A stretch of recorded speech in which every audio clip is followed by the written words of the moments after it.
The air in the grand ballroom of the St. Regis crackled with the energy of 1,000 champagne bubbles and 1,000,000 hushed ambitions. At the center of it all stood Marcus Thorne, a man who wore his success like a tailored suit, expensive, sharp, and a little too tight. Beside him, clinging to his arm, was Chloe Vanderbilt, her laughter a high, glittering sound that grated on the nerves. Marcus was telling a story, his voice booming over the string quartet, a story of conquest and power. And across the room his wife Isabella watched it all. She was supposed to be a ghost tonight, a beautiful, silent accessory. But they didn't know her secret. They didn't know who she was walking in with. In just a few moments, the man bragging about owning the world was about to find out his wife was the one who could take it all away. Isabella Rossi stood before the floor-to-ceiling mirror in her cavernous walk-in closet, a space larger than the apartment she'd grown up in. The dress she wore was a deep sapphire silk, a custom piece by Oscar de la Renta that Marcus had insisted upon. It was beautiful, a cage of exquisite craftsmanship that felt both priceless and worthless at the same time, like her marriage. For 5 years she had been Mrs. Marcus Thorne. In the beginning, it was a whirlwind. He was a charming, ambitious real estate developer on the rise, and she was a bright architectural student with dreams as big as the city skyline. He'd loved her mind, her passion, her unique perspective on space and light. He used to say she was his secret weapon, the brilliant eye that saw what others missed. She had helped him quietly behind the scenes, refining blueprints, suggesting materials, turning his good ideas into great ones. And he had soared. But with every new skyscraper that bore the name Thorne Development, the man she married chipped away, replaced by a caricature of wealth. The loving whispers turned into dismissive scoffs. Her dabbles in architecture, as he now called them, became a source of condescension. "It's a cute hobby, Izzy," he'd said just last week, not looking up from his phone. "Keeps you busy while I do the real work." The real work tonight was the grand launch party for the Olympian. His crowning achievement, a 90-story luxury residential tower that pierced the heart of downtown. It was his night to be king, and he required his queen to be present, silent and smiling. "Are you ready yet?" Marcus's voice barked from the bedroom. He appeared in the mirror behind her, already straightening his Tom Ford tuxedo. He didn't look at her, but at her reflection, his eyes critically scanning the dress, the jewelry, the professionally styled hair. It was an inspection, not a loving gaze. "Almost," she said, her voice a soft murmur. She clasped the diamond tennis bracelet on her wrist. It felt cold and heavy, a gift from last year, offered as a perfunctory apology after she'd found receipts for a hotel she knew they'd never stayed at together. "Try to look happy tonight, Isabella," he said, adjusting his cufflinks. "A lot of important people will be there. My investors, the press. I don't need you looking like a pallbearer at my triumph." "It is your triumph, Marcus.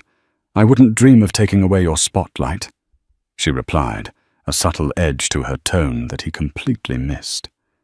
He finally met her eyes in the mirror, a flicker of irritation crossing his face. "What's that supposed to mean?"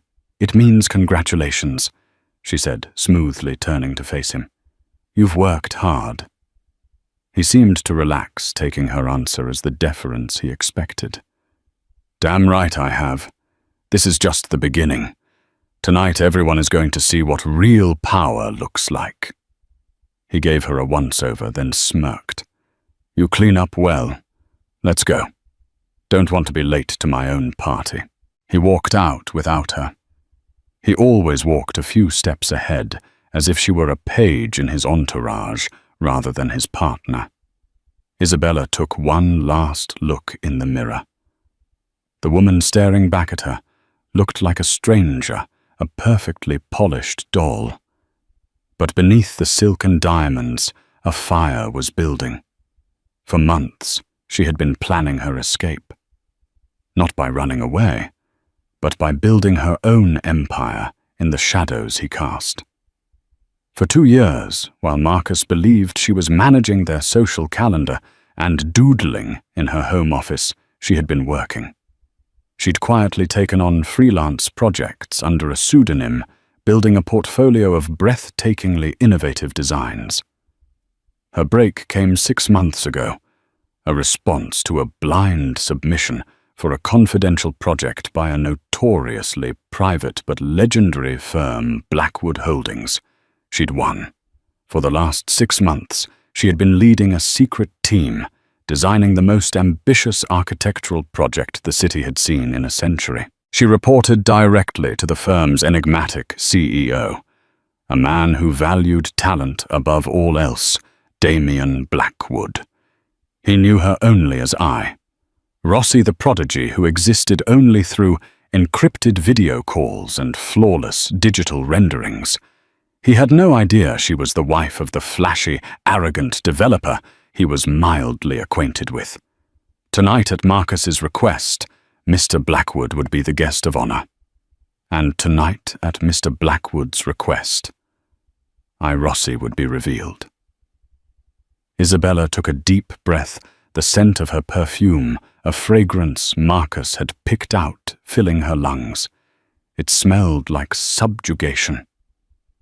After tonight, she would never wear it again. She walked out of the closet, her heels clicking decisively on the marble floor. It was time to go to the party. Her party. The grand ballroom of the St. Regis was a testament to Marcus's ego. Ice sculptures carved into the shape of the Olympian tower dripped onto pristine white linen. A string quartet played Vivaldi with a desperate fervor, as if trying to drown out the cacophony of self-important chatter. Waiters navigated the throng with silver trays of champagne and ludicrously small appetizers. As predicted, the moment they stepped through the ornate double doors, Marcus released her arm, as if it were on fire. "Mingle," he commanded, before being swallowed by a crowd of sycophants eager to praise the king. Isabella was left standing alone in the entryway, a beautiful ship adrift in a sea of sharks. She watched him for a moment. He was magnetic, she had to admit. He laughed, shook hands, patted backs, his charisma, a weapon he wielded with lethal precision. Then she saw her. Chloe Vanderbilt materialized at his side, seemingly out of thin air. She was everything Isabella wasn't. Blonde where Isabella was brunette, loud where she was quiet, her red dress a slash of scarlet in the muted palette of the room. She looped her arm through Marcus's, a gesture of possessive intimacy that was a slap in the face. Marcus didn't pull away. In fact, he leaned in, whispering something in Chloe's ear that made her throw her head back and laugh, a sound that carried across the room. They were a portrait of public infidelity, so brazen it was almost theatrical. Everyone saw it. The whispers started instantly, a ripple of gossip spreading through the room. People glanced at Isabella, some with pity, some with morbid curiosity, others with a cruel smirk.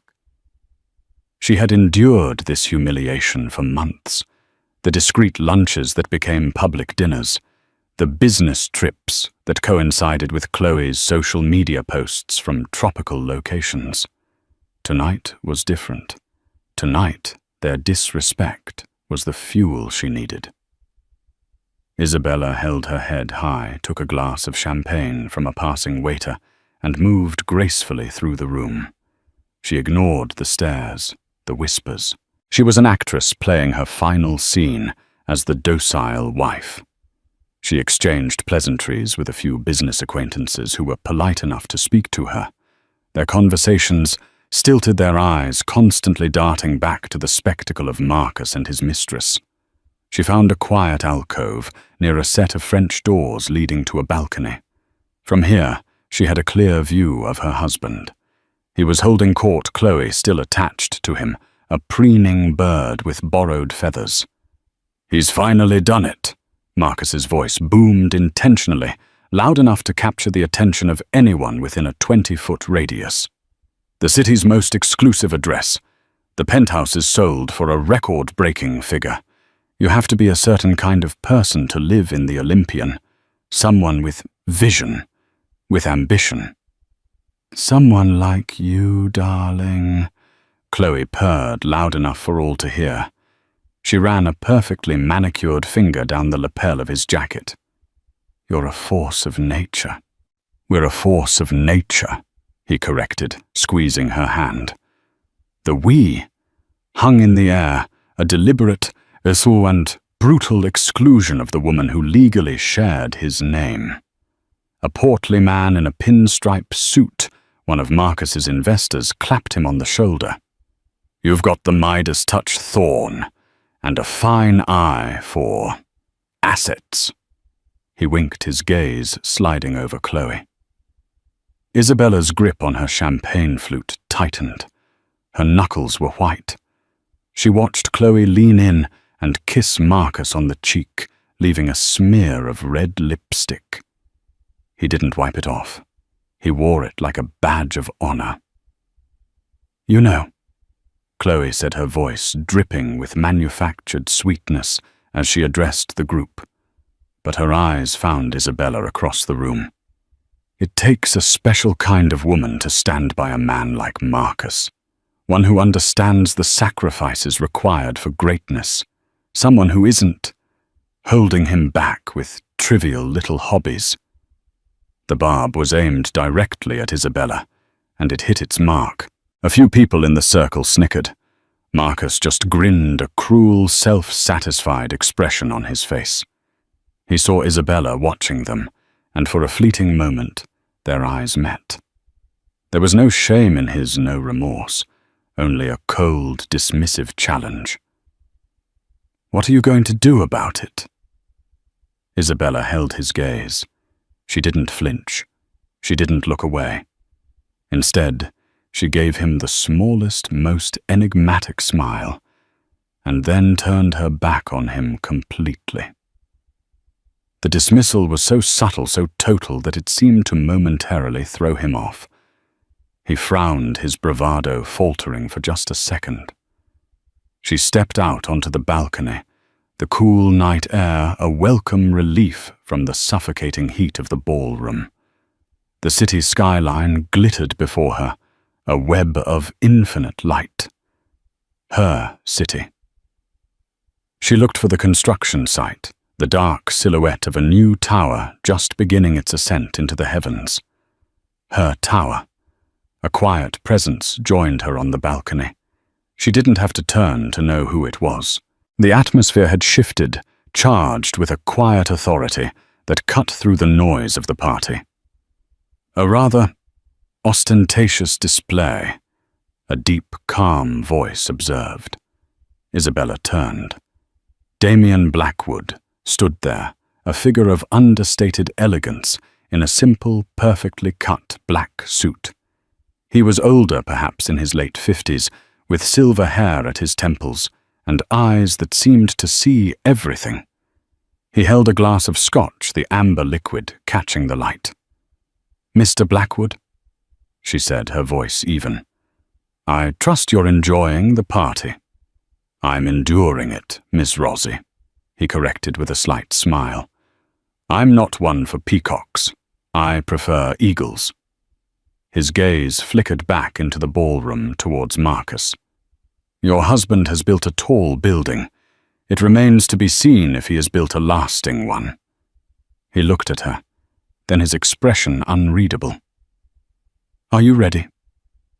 Isabella looked at the glittering city, then at the man who had given her a chance when no one else would. She thought of Marcus's smug face, of Chloe's mocking laughter. The humiliation, the years of being belittled and dismissed, coalesced into a single point of cold, hard resolve. "Yes," she said, her voice clear and strong. "I'm ready." Damien Blackwood was a name whispered with reverence in the worlds of architecture and high finance, while men like Marcus Thorne built shiny towers that screamed for attention. Damien Blackwood built legacies. Blackwood Holdings was a global titan known for its groundbreaking sustainable designs and its almost mythical reputation for ethical business. To be praised by him was to be anointed. To be hired by him was to have your career set in stone. Marcus had been trying to get a meeting with Damien for over a year, his calls and emails consistently deflected by a polite but impenetrable wall of executive assistants. Damien's presence tonight was the ultimate validation, a sign that Marcus had finally ascended to the big leagues. He had secured it through a board member he'd spent months courting, and he was determined not to waste the opportunity. From his vantage point, Marcus watched with mounting irritation as his wife, his quiet, inconsequential wife, conversed with the most powerful man in the room. What on earth could Isabella be talking about with Damien Blackwood? Art charity balls. He felt a surge of possessive anger. She was embarrassing him. She had no place in that world, no right to take up the valuable time of a man he so desperately needed to impress. Chloe noticed his focus. "Who's that your wife is talking to?" she asked, a hint of jealousy in her voice. She couldn't stand the idea of any woman, especially Isabella, commanding the attention of such a distinguished-looking man. "That's Damien Blackwood," Marcus gritted out, "the CEO of Blackwood Holdings. The man is a living legend." "Well, what does he want with her?" Chloe scoffed. "Is she boring him with stories about her little garden?" "I'm going to put a stop to this," Marcus said, his jaw tight. He started to move towards the balcony, a storm cloud of indignation. But before he could take 2 steps, Damien and Isabella turned and walked back into the ballroom together. They weren't talking anymore. Damien was leading the way, and Isabella followed a step behind her, expression serene and composed. It looked formal, professional. It confused him. Damien headed straight for the small group of investors Marcus had been entertaining. Marcus quickly changed his trajectory, intercepting them with a wide, artificial smile plastered on his face. "Damien, so glad you could make it. I see you've met my wife, Isabella," Marcus said, placing a heavy, proprietary hand on Isabella's shoulder. She subtly shifted, shrugging it off without making a scene.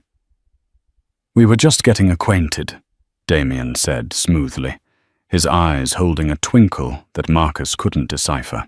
"Your wife is a woman of remarkable depth." Marcus laughed, a loud, forced sound. "Oh, Izzy's full of surprises, a true artist at heart. But I'm the one who builds the canvases for the city." He gestured expansively at the room. "What do you think of what we've done with the Olympian?" "It's a bold statement," Damien replied, his tone neutral. It was a diplomat's answer, offering neither praise nor criticism.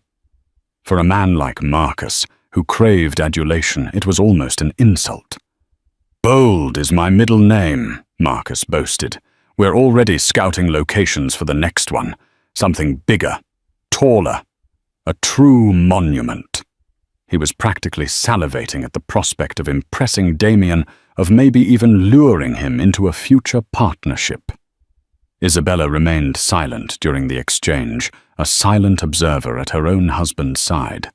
She watched Marcus puff up his chest, his desperation for approval so palpable it was pathetic. He didn't even look at her. In his mind, she had served her purpose by being a temporary link to Damien, and was now expected to fade back into the wallpaper. "If you'll excuse me," Damien said, giving a slight nod to Marcus, but directing a more meaningful look at Isabella. I have some people I need to speak with before the main event." He moved away, leaving a vacuum of power in his wake. The investors immediately closed in on Marcus again, but the energy had shifted. Damian Blackwood had spoken more to the wife than the husband, and in their world of subtle power plays that meant something. "What was that about?" Marcus hissed at Isabella, his smile gone the moment they were out of earshot of his investors. "We were discussing the view," Isabella said calmly, taking a sip of her champagne. "The view you were out there for 10 minutes. Don't play games with me, Isabella. You do not talk to a man like that unless I am present. You understand it's unseemly." "I understand that you feel threatened," she replied, her voice dangerously quiet. His eyes widened in fury. "Threatened by you? Don't be ridiculous.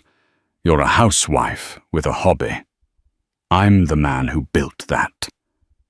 He jabbed a thumb towards a massive, glittering portrait of the Olympian Tower. "Know your place." It was the same phrase his father used to say to his mother. The same phrase that had suffocated the life out of a brilliant woman until she was nothing more than a ghost in her own home. A cold dread followed by a wave of pure, liberating anger washed over Isabella. "Oh, Marcus," she said, and for the first time that night, she smiled a genuine, brilliant smile. It was sharp and terrifying. "I know my place. The question is, do you know yours?" Before he could process the sheer audacity of her statement, the lights dimmed and a hush fell over the room. The event manager stepped up to a podium on the stage.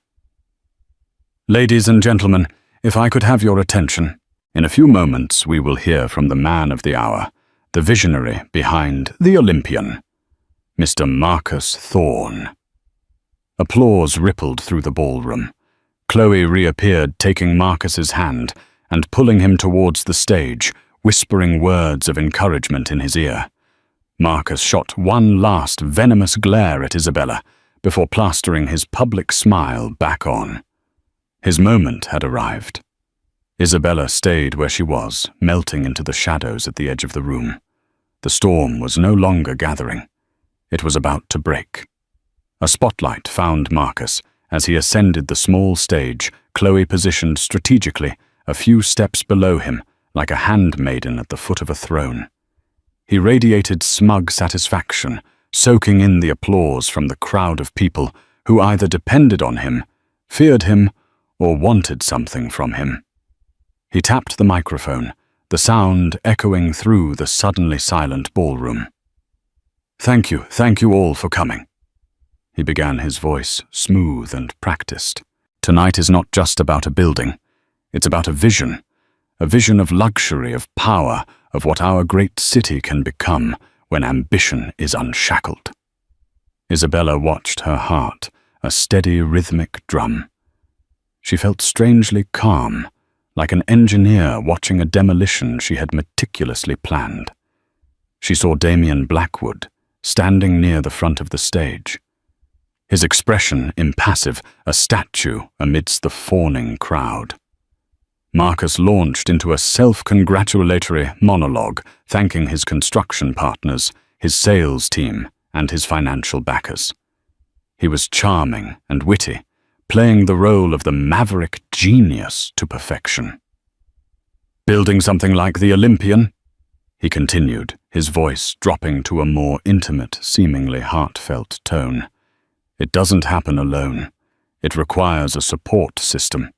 It requires a partner who shares your drive, who pushes you, who understands that greatness requires sacrifice." He paused for dramatic effect, letting the words hang in the air. His eyes scanned the crowd, deliberately skipping over Isabella, and landed on Chloe. He gave her a warm, appreciative smile, a smile he hadn't given his own wife in years. Chloe glowed under the attention, her eyes shining with triumph. "You need a partner who can keep up," Marcus declared, his voice rising again. someone who isn't afraid to soar. In life, as in business, you have to be willing to shed dead weight to reach the summit. You have to surround yourself with people who match your ambition, who reflect your success. The insult was undeniable. It was a public execution of their marriage, a declaration that Isabella was the dead weight he was shedding. Gasps rippled through the room. People turned to stare openly at Isabella, their faces a mixture of shock and pitying glee. She felt hundreds of eyes on her, but she didn't shrink. She stood taller, her chin lifted. She met the gaze of a few of the women she knew, wives of Marcus's colleagues, women trapped in their own gilded cages, and saw a flicker of recognition of shared pain in their eyes. Marcus, drunk on his own power, was oblivious. He raised his glass. So I want to toast to the future, to bigger, bolder projects, to new partnerships, and to having the right people by your side. He winked in Chloe's direction. To the Olympian. To the Olympian. The crowd echoed the applause, thundering. Marcus basked in it, a conquering hero on his stage. He gestured for Chloe to join him, and she practically ran up the last 2 steps, linking her arm with his as they waved to the audience. They were the picture of a power couple, a public unveiling of their affair. The event manager returned to the podium. Thank you, Marcus, an inspiring vision. And now it is my distinct honor to introduce a true titan of industry, a man whose work has redefined cityscapes across the globe. He is a special guest tonight, and a testament to the importance of this project. Ladies and gentlemen, please give a warm welcome to the CEO of Blackwood Holdings, Mr. Damien Blackwood. Another wave of applause, this one. More reverent, more genuine, swept the room. Damien walked onto the stage with an unhurried, commanding grace. He shook Marcus's hand, a brief, formal gesture. Marcus was beaming, standing next to Damien, as an equal, the final confirmation of his arrival. Thank you, Damien said into the microphone, his voice calm and resonant, instantly commanding more authority than Marcus's booming had. Marcus, congratulations on your building. It is certainly tall. A few people who understood Damien's penchant for dry understatement chuckled. Marcus's smile tightened. I'm here tonight not just to celebrate one building, Damien continued, but to celebrate the future of architecture itself. Blackwood Holdings has always believed in pushing boundaries, in finding the visionaries who will shape the world of tomorrow. For the past year, we have been secretly developing our most ambitious project to date, a structure that will be a global icon of sustainable design and human ingenuity. We call it the Zenith Tower. A murmur of excitement went through the crowd. Rumors of this project had been circulating for months, but details were non-existent. A project of this magnitude, Damien said, his eyes scanning the room, requires a singular revolutionary talent. We conducted a global search, a blind competition, to find an architect whose vision was not just new but necessary. We found that person. Their designs are breathtaking. Their understanding of structural engineering and ecological harmony is unlike anything I have ever seen. This individual is a genius, and they are about to change our skyline forever. Marcus stood beside him looking smug, assuming this was all part of a grand preamble to a potential collaboration.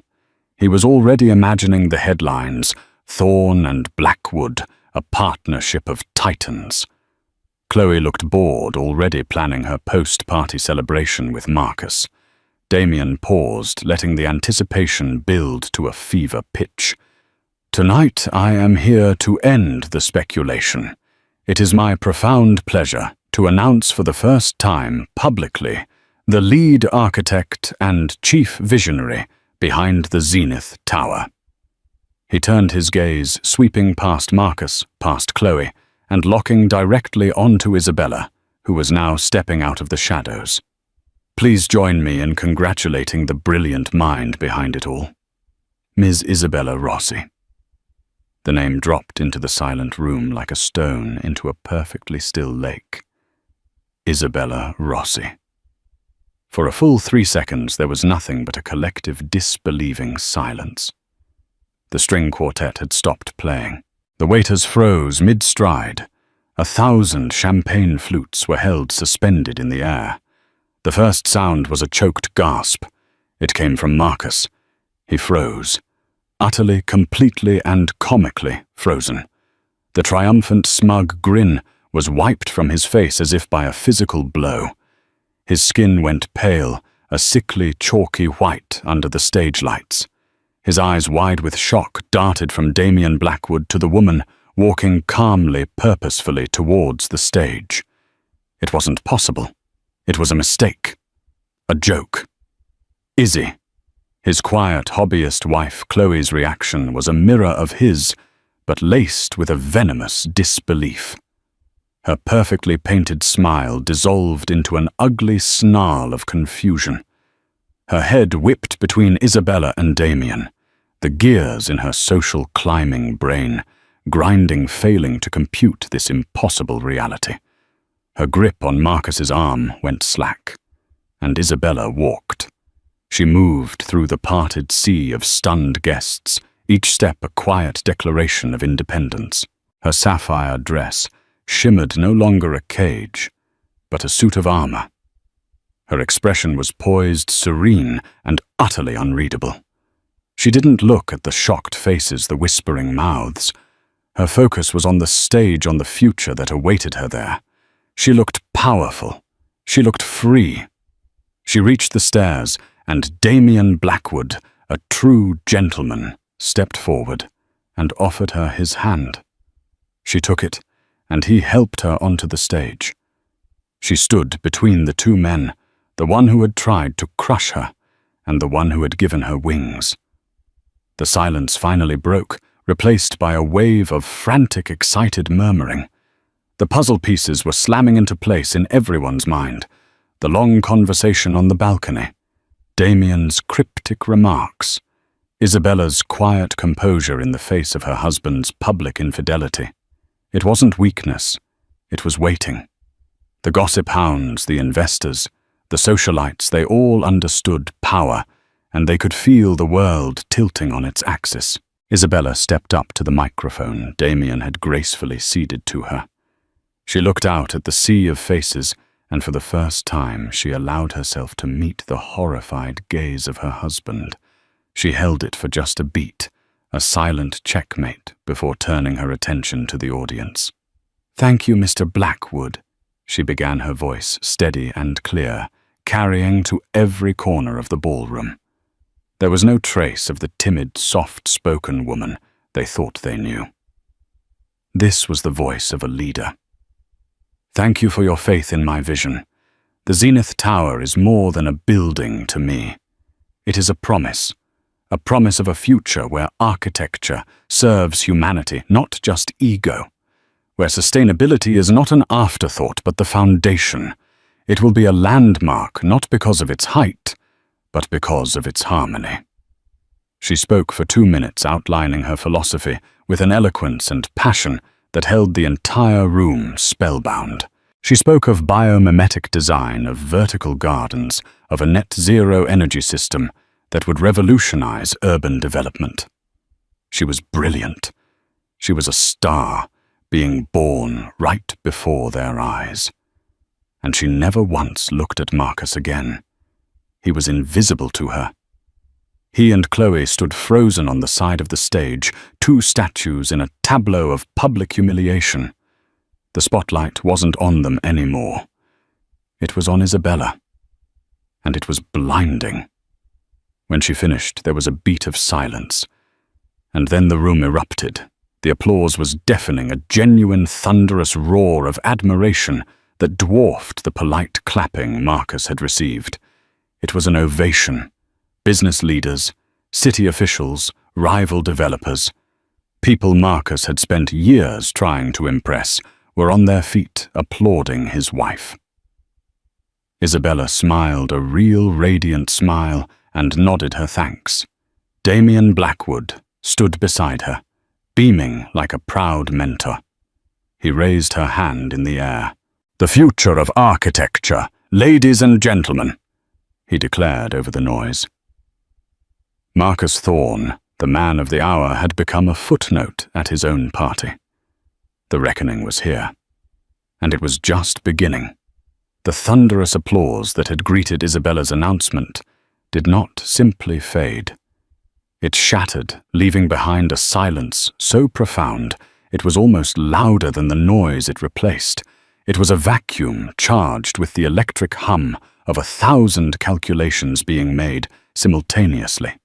In that single suspended moment, social hierarchies were redrawn, allegiances were reassessed, and the entire power structure of the room was demolished and rebuilt around a new center of gravity. Isabella Rossi. On the stage, Marcus and Chloe were trapped in a harsh, unforgiving bubble of light. They were statues in a museum of their own failure. The crowd, which just moments ago had been their adoring audience, now looked past them as if they were inconvenient furniture. The digital wildfire had already begun. The glow of phone screens was everywhere. Fingers flying across keyboards, spreading the news of the most spectacular corporate immolation anyone had ever witnessed firsthand. Chloe was the first to break.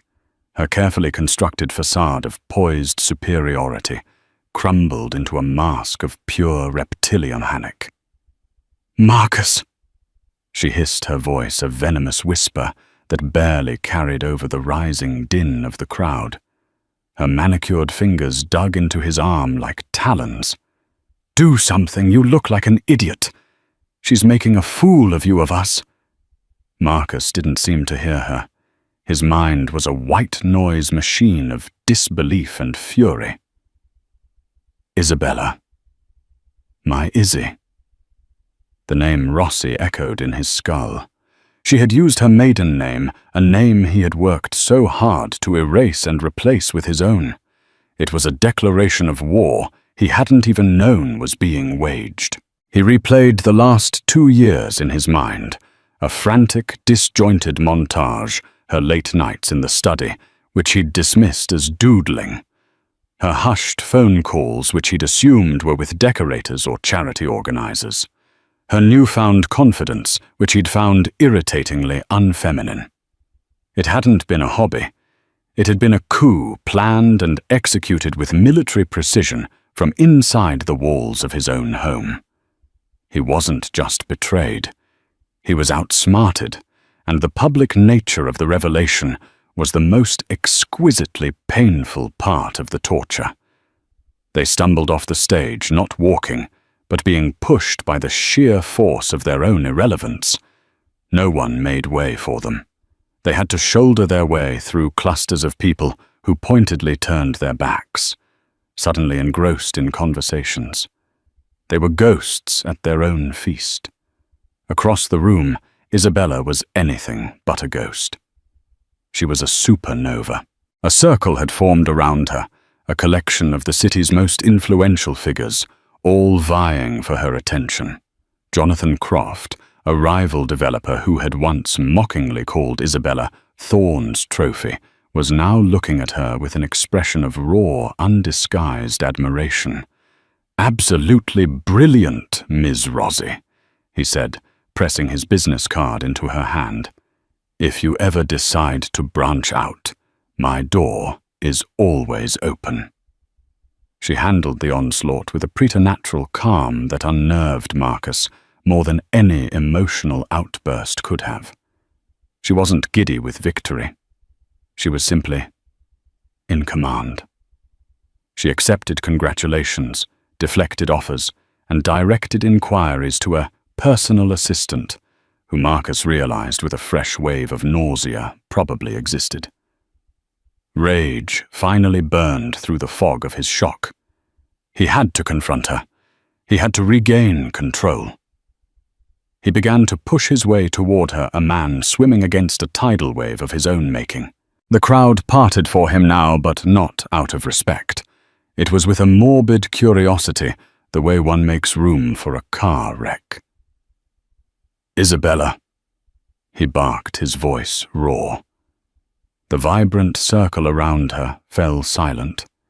She turned to face him, her expression one of polite inquiry, as if he were a slightly bothersome stranger. "Marcus." She acknowledged, her tone level and cool. "Is there something you need?" The condescension in her simple question lit his fuse. "I need to talk to you, now, in private," he demanded, his voice low and threatening. A small, pitying smile touched her lips. "I'm afraid my schedule is quite full for the foreseeable future," she replied, her voice carrying just enough for those nearby to hear. "But I'm sure my lawyer can find a time to speak with your lawyer." "Don't do this, Izzy," he said, his anger giving way to a desperate plea. "What have you done? You've destroyed everything." "No, Marcus," she corrected him, her voice dropping, but losing none of its steel. "You destroyed everything. You just thought you were destroying me. You stood on that stage next to that woman, and you called me dead weight. You bragged about shedding me to reach the summit. You were so blinded by your own reflection, you couldn't see you were standing on a trap door you built yourself." Before he could form a reply, a distinguished silver-haired man in a dark, impeccably tailored suit stepped forward, holding a sleek leather folio. He moved with a quiet authority that cut through the drama. "Ms. Rossi?" he inquired. "Mr. Albright," Isabella said, turning her back on her husband as if he had ceased to exist. "Thank you for your patience." The lawyer, Mr. Albright, didn't even glance at Marcus. He simply opened the folio and produced a thick sheaf of documents. He took one step toward Marcus, who instinctively recoiled. "Mr. Thorne," the lawyer said, his voice a flat, unemotional instrument of finality. "You are being served." He placed the documents into Marcus's numb hand. The top page was stark and official. Petition for dissolution of marriage. Marcus stared at the words, his vision blurring. But Isabella wasn't finished. She leaned in her voice, a chilling, conspiratorial whisper, meant only for him. "That's just the personal matter, Marcus. There's also the business." She let the silence hang for a moment. "You were so desperate for capital 6 months ago. You were bleeding money, about to lose everything before the Olympian was even finished. Then, like a miracle, an anonymous offshore entity came in and bought a controlling 51% stake in your debt. Do you remember?" His blood turned to ice. It had been his salvation, the secret deal that had allowed him to finish the project and host this very party. "That entity," Isabella continued, her voice as sharp and cold as a shard of glass, "is a wholly owned subsidiary of Blackwood Holdings, and Damien, as you know, is a stickler for details. You should have read the fine print in that contract you were so eager to sign. There's a rather stringent morals clause." She watched the dawning abject horror spread across his face.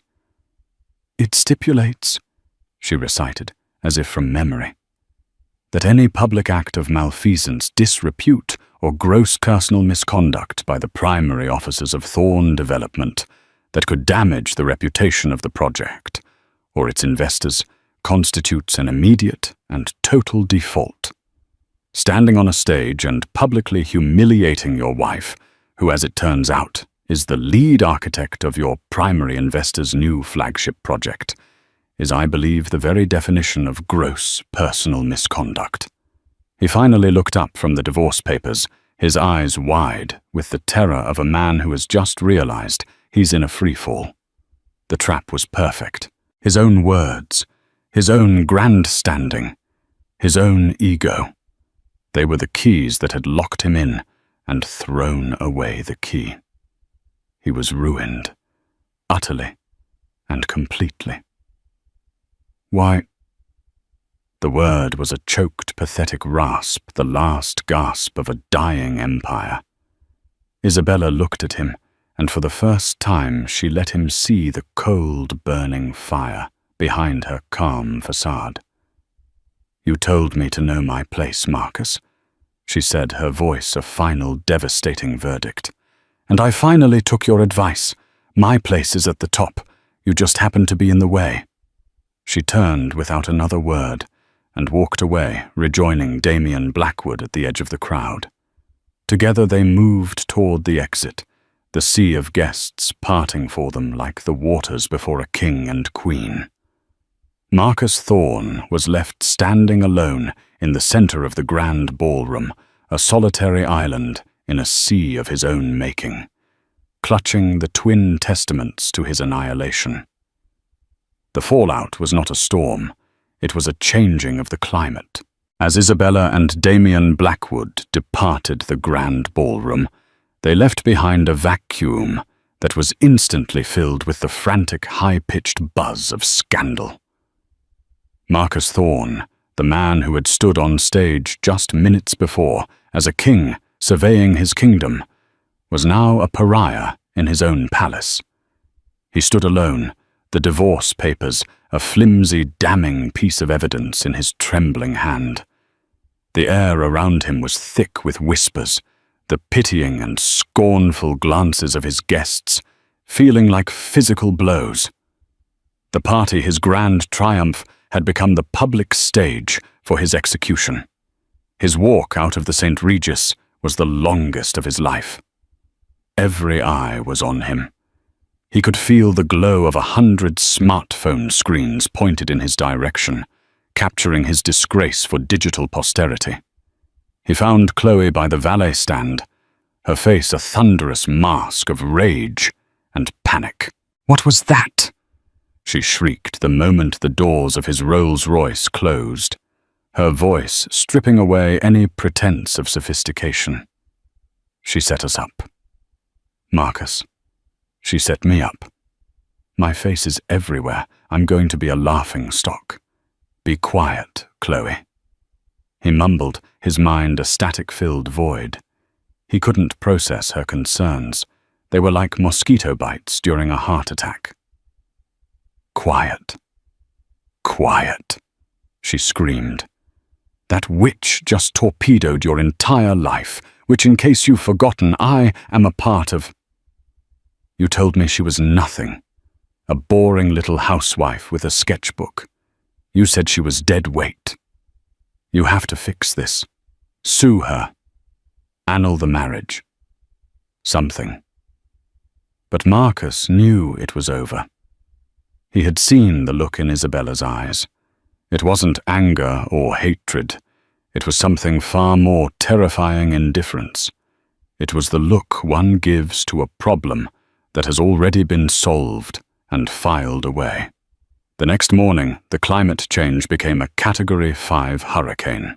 The story was the lead item on every financial news network, the front page of every business journal. Forbes ran a profile titled "The Architect's Gambit: How Isabella Rossi Built a Secret Empire." The Wall Street Journal was more direct. "Thorne's Tower topples under hubris and a hostile takeover." They painted Isabella as a modern-day heroine. A brilliant mind who had endured her husband's infidelity and condescension while quietly outmaneuvering him at every turn. They painted him as a caricature of toxic ambition, a corporate Icarus who had flown too close to a son he never realized was his own wife. At 9:00 a.m., sharp a team of lawyers from Blackwood Holdings arrived at his office. They were not aggressive or loud. Their quiet surgical precision was far more brutal. They laid out the terms of the morals clause in excruciating detail, cross-referencing his on-stage comments, which were now transcribed and trending on social media with the specific contractual language. His investors, represented by Blackwood, had already voted unanimously to invoke the clause. Thorn Development's assets were frozen. Its board was dissolved. Marcus was informed that security would escort him from the premises after he collected his personal belongings. A single small box was all he was allowed. His financial ruin was as swift as it was total. The investor lawsuits piled up, each one a nail in his corporate coffin. The banks called in their loans. The credit cards were declined. The Rolls-Royce was repossessed from the curb outside his building. He returned to the penthouse to find Chloe frantically stuffing designer bags into Louis Vuitton luggage. "Where are you going?" he asked, his voice hollow. Away from this disaster, she spat, not even looking at him. "I have a reputation to think about. I can't be associated with this failure. I gave you everything, Chloe." He pleaded, a pathetic edge to his voice. "The condo, the car, the jewelry." She finally turned to face him, her eyes cold and reptilian. "You gave me things, Marcus, that's all. It was a transaction. And right now, your stock has plummeted to 0. You have nothing left to offer." She gestured around the opulent penthouse. "Enjoy it while it lasts. I hear foreclosures are quite the process." She walked out, leaving him alone in the cavernous apartment that was no longer his. The sharp click of her heels on the marble floor, a final punctuating insult. He was adrift. The sycophants who had filled his phone with fawning texts went silent. The friends he'd bought with expensive dinners and VIP access suddenly had no time for him. He was forced to sell what little he had left. Watches, art cufflinks to pay his legal fees, and secure a small, generic apartment in a nondescript part of the city. It was a sterile beige box that smelled of cheap paint, a stark contrast to the life of bespoke luxury he had taken for granted. The silence was the worst part. It was a crushing, heavy blanket, broken only by the sound of his own thoughts replaying his downfall on an endless, torturous loop. Meanwhile, Isabella ascended. She gave one and only one interview to Architectural Digest. She was poised, articulate, and magnanimous. When asked about Marcus, she simply said, "We had a life together, and now we don't. My focus is on the work ahead." She spoke with such passion and brilliance about the Zenith Tower, her vision for a sustainable urban future, that she became an overnight icon. She was a symbol of quiet strength, of intellectual superiority, of a woman who had refused to be erased. Her life became a whirlwind of productive, exhilarating work. She was in the office before dawn, not out of obligation, but out of pure, unadulterated passion. Her days were filled with meetings where engineers, urban planners, and financiers hung on her every word. She led her team with a collaborative spirit that was the antithesis of Marcus's autocratic style, fostering an environment where innovation thrived. She had found her place not by her husband's side, but at the head of a table she had built herself. 6 months after the party, the divorce was finalized. Isabella had requested none of Marcus's frozen assets, a move that only solidified her legend. She didn't need a single cent from his shattered empire. On a crisp autumn afternoon, she stood on the 50th floor of the Zenith Tower's steel skeleton, donning a hard hat over her perfectly styled hair, and a tailored pantsuit that was both practical and powerful. She surveyed the city. The wind howled through the open framework, a wild and liberating song. Below her, the metropolis sprawled out a complex tapestry of lives and dreams. From this height, even the Olympian, once the center of her husband's universe, seemed diminished, just one shiny building among many. She thought of Marcus not with anger, but with a profound and distant sadness. He had been given every advantage, every opportunity. Yet his ego had been a self-destruct mechanism. He saw success as a zero-sum game, a conquest. He never understood that the strongest structures are built not to dominate, but to harmonize. A quiet presence came to stand beside her. Damien Blackwood, holding 2 steaming mugs of coffee, looked out at the view. His expression was one of deep satisfaction. "He doesn't understand, does he?" Damien said, as if reading her mind. "Understand what?" Isabella asked. "That you didn't do this to him." Damien clarified, his wise eyes fixed on the horizon. "You did this for you. His downfall was just the collateral damage of your rise. He was a wall you had to go through to get to where you were always meant to be." Isabella considered his words. He was right.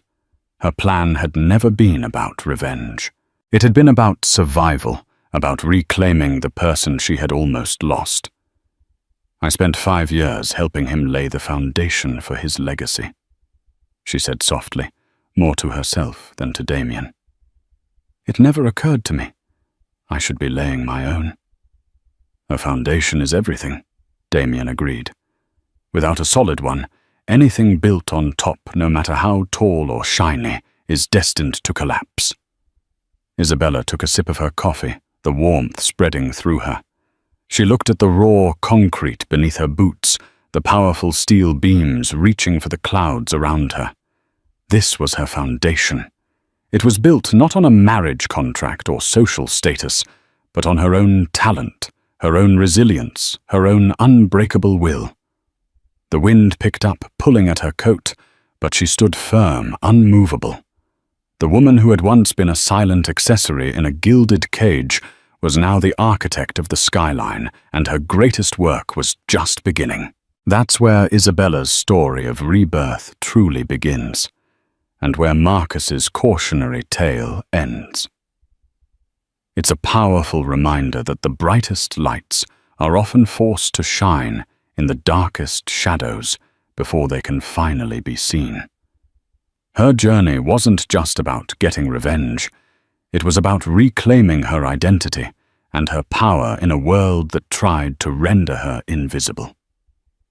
Marcus and Chloe learned the hard way that true success isn't built on arrogance and disrespect, but on integrity and vision qualities Isabella had in spades. Her victory wasn't just in her success, but in her freedom. If this story of triumph and karma resonated with you, please hit that like button to let us know. Share this video with someone who needs a reminder of their own strength. And most importantly, subscribe to the channel and ring that notification bell. We have so many more stories of justice empowerment and incredible twists coming your way, and you won't want to miss a single one. Thank you for listening. They say every grand love story has a twist, but no one expects it to end with heartbreak splashed across front pages. Ana Mendoza was an ordinary woman with extraordinary dreams until she fell in love with the dashing millionaire William Rutherford. Their whirlwind romance dazzled everyone. Charity galas, lavish vacations, and a fairy tale wedding that made headlines. But sometimes, even the most magical stories hide a dark undercurrent. When Anna discovered she was pregnant, William's reaction unleashed a chain of events no one saw coming. Betrayal, revenge, and a shocking exposé that rocked high society. This is the story of how one woman fought back. Ana Mendoza grew up in a modest neighborhood in Austin, Texas. She was the eldest daughter of a mechanic, Miguel Mendoza, and a hard-working nurse, Patricia Mendoza. Money was always tight, but love was abundant in their small home, painted a cheerful turquoise at the corner of Oakwood and Hampton Street. Anna learned early on the values of resilience and kindness. She was taught that hard work trumped shortcuts, and that love was a priceless gift rather than a commodity.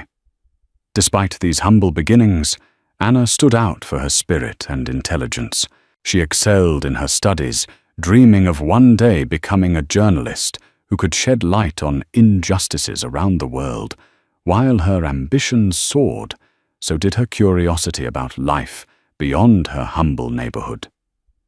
She pored over newspapers and magazines, dissecting news stories and analyzing the high-profile lives of the wealthy.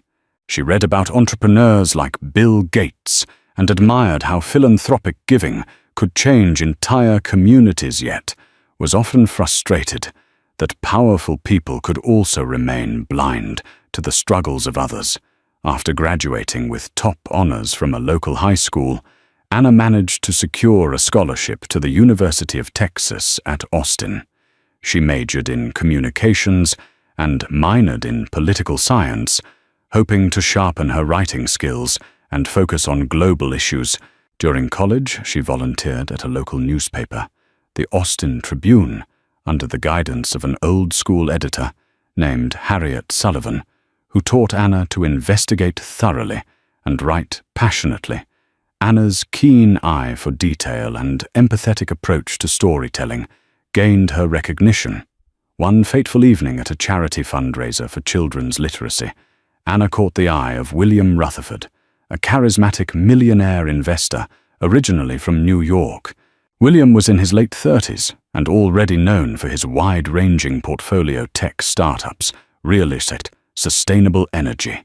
He was regularly photographed in the society pages, standing beside celebrities like Sofia Vergara and high-profile entrepreneurs at events in Manhattan and Los Angeles. Though unattached officially, the rumor mill frequently speculated about his love life. In person, William radiated the sophistication of old money, but had the hunger for risk, typical of self-made moguls. They locked eyes across the bustling fundraiser. Anna was there reporting for the college news section, taking pictures of the prominent philanthropists in attendance. William, fresh from a business trip to Hong Kong, was leaning casually against a marble pillar, swirling a glass of champagne. Sparks flared when he walked up to her, introduced himself with a smooth confidence, and offered to help sponsor the literacy campaign.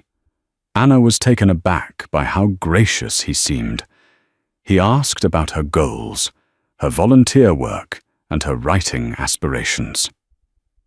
That night, she wrote an article featuring William's contribution to the fundraiser. Little did she know her short piece would spark a chain of emails between them. He reached out to thank her for the flattering coverage. She demurred, noting it was just the facts. William, intrigued by her humility and intelligence, invited her out for coffee. Anna accepted partly out of curiosity, partly because his sophisticated presence was hard to ignore. Their coffee date at a trendy cafe off campus felt like the start of a fantasy. William asked about her background, her dreams, her family, and even her struggles. In turn, Anna learned about his early life. The Rutherfords had once been wealthy landowners, but after his father's series of poor investments, William had to rebuild the family's fortune practically from scratch. He was still deeply shaped by that fall from grace, driving him to fiercely safeguard his successes and carefully manage his public image. Soon, one coffee date turned into dinner dates, which turned into weekend trips. Anna felt she was living someone else's life, flying out to Miami on William's private jet, wearing designer dresses he'd insisted on gifting her, attending philanthropic gatherings in New York and London. Her parents were both proud and worried. They'd never seen Anna so happy yet, so far from home. Meanwhile, Anna found herself in the eye of a social hurricane. Paparazzi occasionally snapped pictures of her, and William gossip blogs wondered about the new mystery woman. Over time, though, she grew used to the media glare. After 2 breathtaking years together, William proposed on the steps of the Metropolitan Museum of Art in New York City. A string quartet played softly in the background, surrounded by discreet security to keep prying cameras away. Anna, shocked but overjoyed, said yes through tears of happiness. They were married 6 months later, in a grand ceremony at a historic estate in the Hamptons. The wedding photos made front-page news in society columns.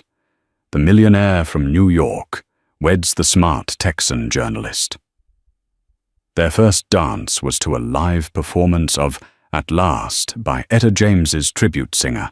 Their honeymoon in Bali was a swirl of rose petals, beach sunsets, and whispered promises of a bright future. For a time, life felt perfect. Anna had a husband who was wealthy, generous, and unbelievably romantic. She'd put her journalism career on temporary hold. At William's request, he insisted she take time to enjoy married life and offered to help her start her own investigative news website whenever she was ready. Love-lavish living and laughter characterized their initial year of marriage. Yet beneath the glamour, a rift was forming. Anna noticed that William had a controlling streak. He began to question her interactions with male colleagues, criticized her for dressing down when she insisted on wearing comfortable clothes for errands, and discouraged her from pursuing anything that could cast negativity on his investments. She tried to brush these signs aside. After all, he was kind in many ways, and she still believed in his best intentions. Little did Anna know that the cracks in her dream marriage were only going to widen once she discovered she was pregnant, and that the child she carried would become the catalyst for heartbreak and revenge that no one could have predicted Anna had always wanted. A family growing up in a tight-knit household, she envisioned giving her own children the warmth and security she'd once had. Early one morning, after feeling a wave of constant nausea, she decided to pick up a pregnancy test from a pharmacy near their penthouse on 5th Avenue.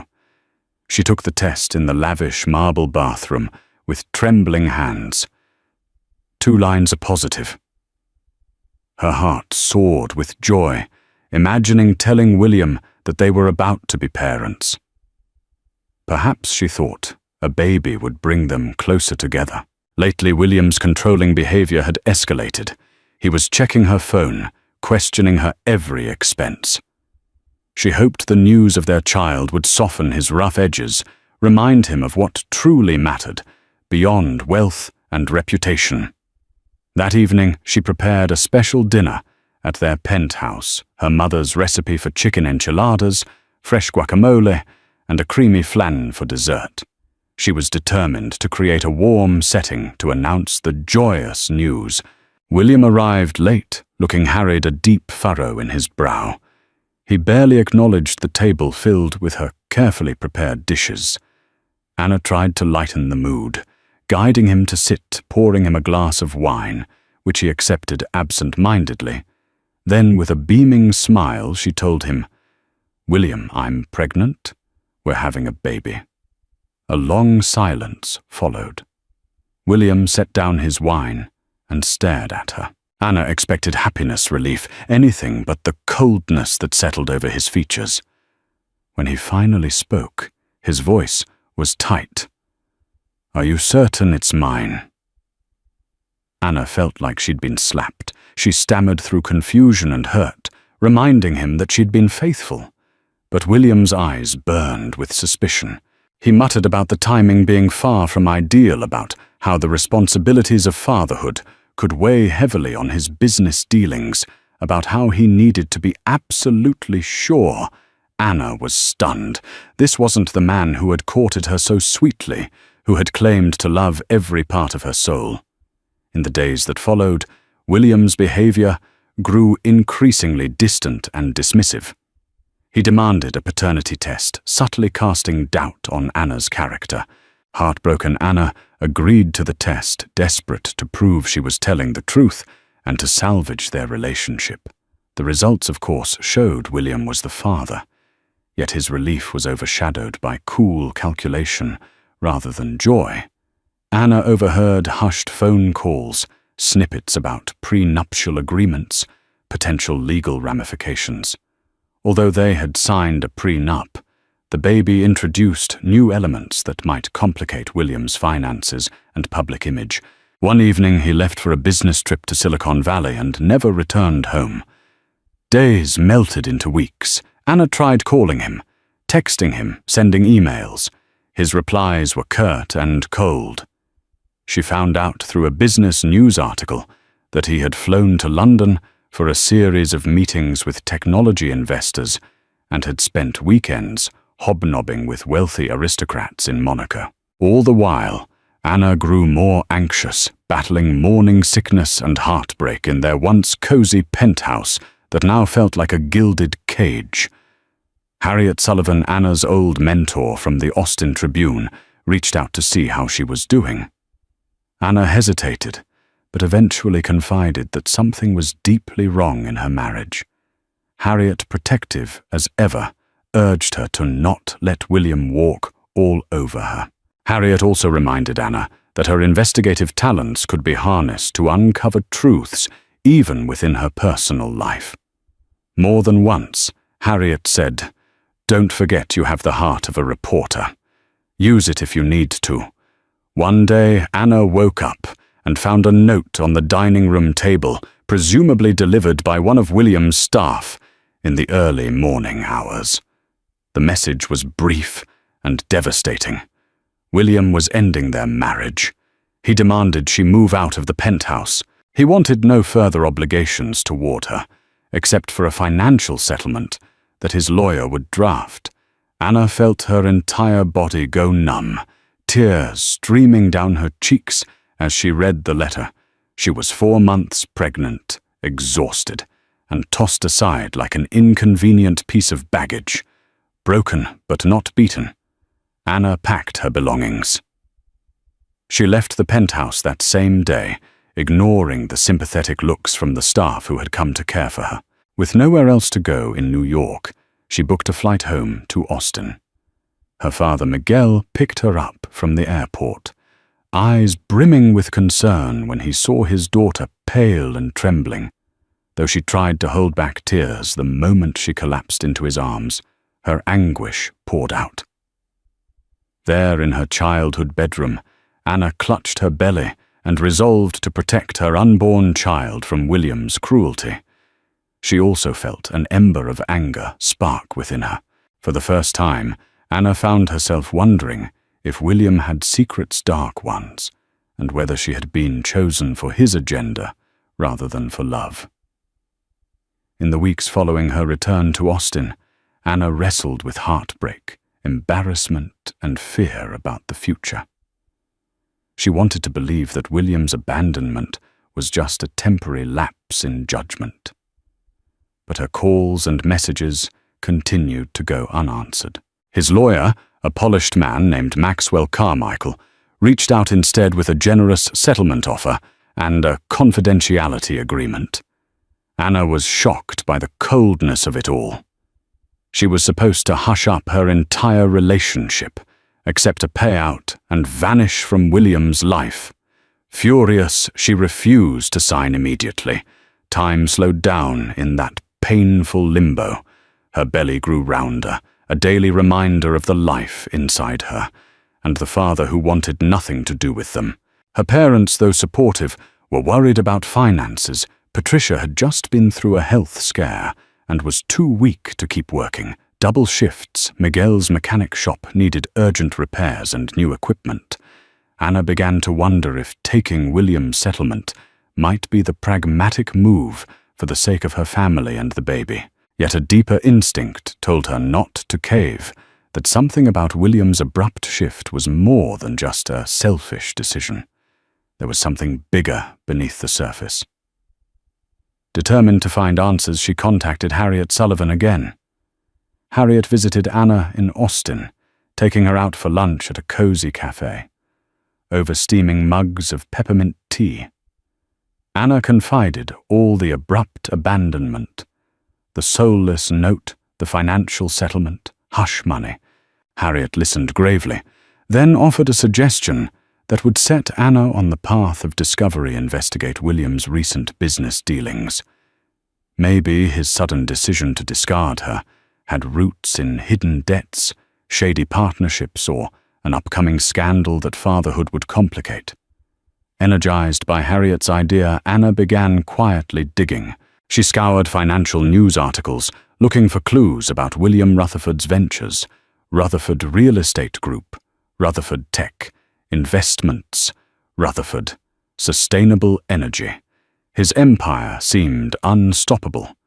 But then she stumbled on a line in a niche finance blog referencing Rutherford's questionable offshore accounts. A few more days of searching led her to a bigger puzzle. There were rumors that William had allegedly manipulated stock prices for one of his tech startups, WeConnect, by feeding false projections to investors.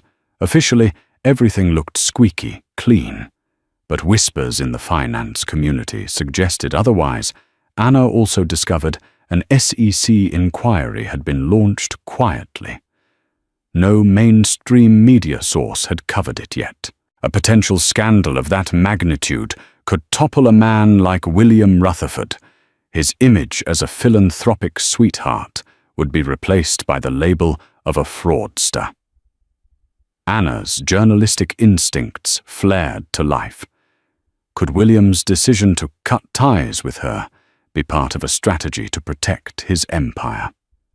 Perhaps he believed a pregnant wife, someone who might discover and reveal his secrets, was a liability.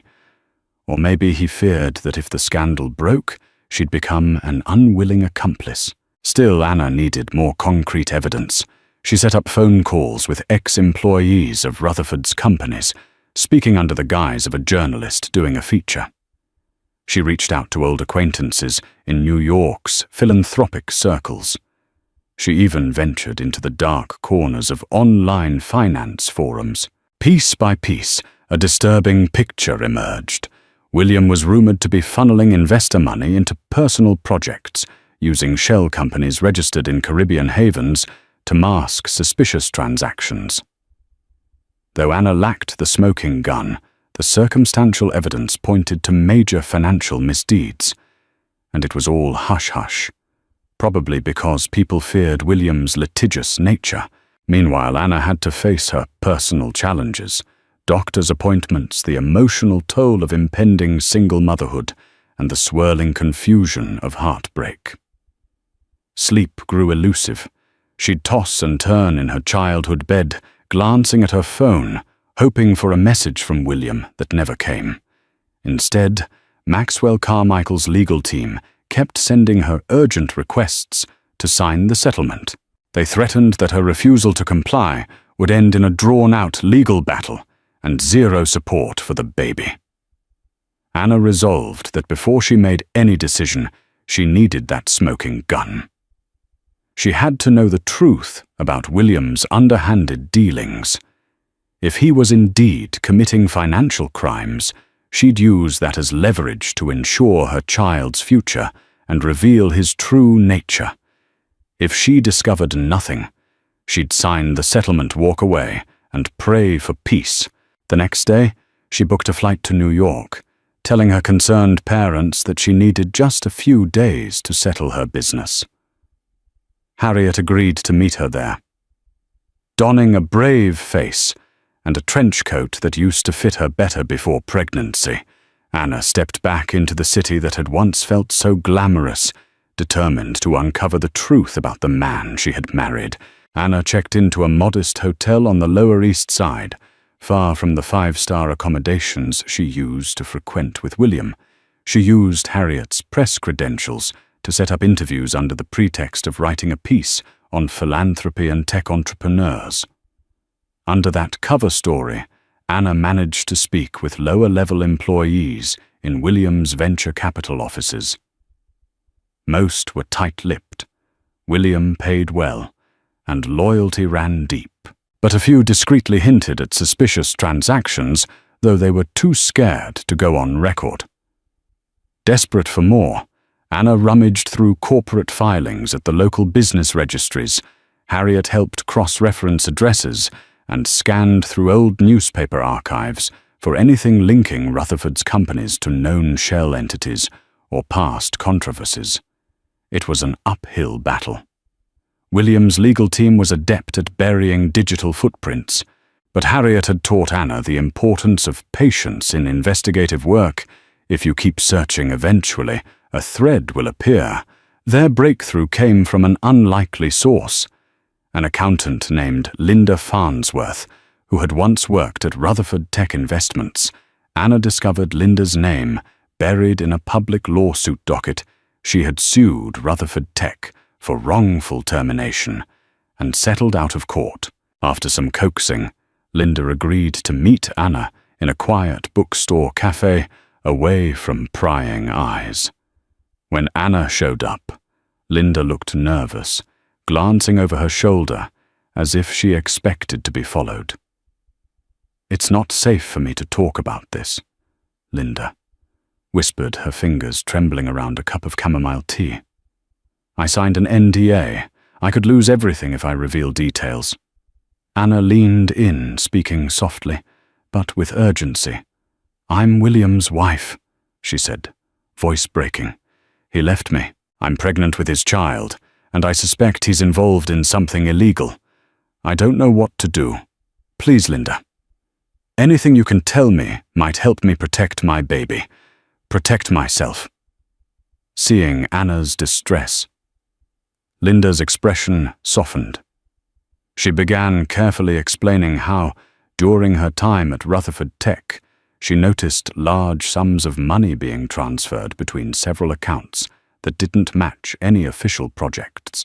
She tried flagging it to her superiors, but they fired her under dubious circumstances. The settlement was quick and generous, provided she remained silent about her discoveries. Linda couldn't share documents; those were locked away. But the names of the suspicious accounts were forever etched in her memory. She scribbled a few cryptic references on a napkin: HT Holding, Nova Horizons, East Lake Consulting. Then she added, "They're all linked, different addresses, but all roads lead to a private trust in the Cayman Islands." An electric surge ran through Anna's veins. She now had a lead. If she could tie these shell companies directly to William and track the money trail, it could confirm his involvement in fraud or embezzlement. She thanked Linda profusely, promising to keep her name out of it. The accountant left quickly, her eyes filled with a mix of guilt and relief. Armed with these leads, Anna and Harriet dove back into research mode. They discovered that HT Holding had a small office address listed in Brooklyn, likely a front. Anna decided to check it out in person, though Harriet warned her to be cautious. One cold, drizzling morning, Anna took a taxi to the address, her heart pounding. The building was a run-down warehouse with no visible signage. She tried the door. It was locked. Peering through the dirty windows, she saw only dusty boxes and a reception desk stacked with unopened mail. Suddenly, a heavy-set man in a dark suit stepped out from behind the warehouse. "Can I help you?" he asked, voice gruff. Anna froze. She recognized him. He was one of William's security guards, often seen at social events. Her blood ran cold, murmuring an apology about being lost. She hurried away as quickly as she could, ignoring the guard's suspicious gaze. That moment cemented her fears. William had layers of protection around his shady dealings, and if she dug too deep, she might be putting herself in danger. Returning to the hotel, she found Harriet waiting anxiously. Harriet's own research had yielded more references to shell entities linked to Rutherford's circle, though none directly named William. Still, it was enough for Anna to suspect that William was funneling money illegally. Harriet suggested they approach a major newspaper or an online investigative platform with what they had. But Anna wasn't ready. She needed a direct link. something that would unequivocally tie William to these accounts. Without that, it could be brushed off as rumors or personal vendettas. That night, Harriet left to meet a colleague, and Anna was alone in her hotel room. Half asleep, she heard her phone vibrate. The call was from an unknown number. A raspy voice hissed, "Stop poking your nose where it doesn't belong. Sign the settlement and walk away.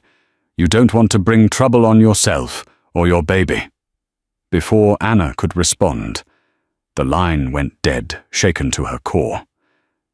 Anna realized the fight she was in was far more dangerous than she anticipated, but instead of scaring her off, it fueled her determination.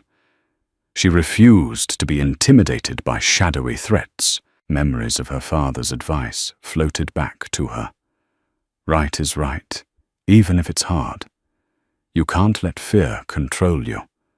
Besides, after everything William had done, Bonner wouldn't let him get away with hurting her, abandoning his child, and possibly defrauding countless investors.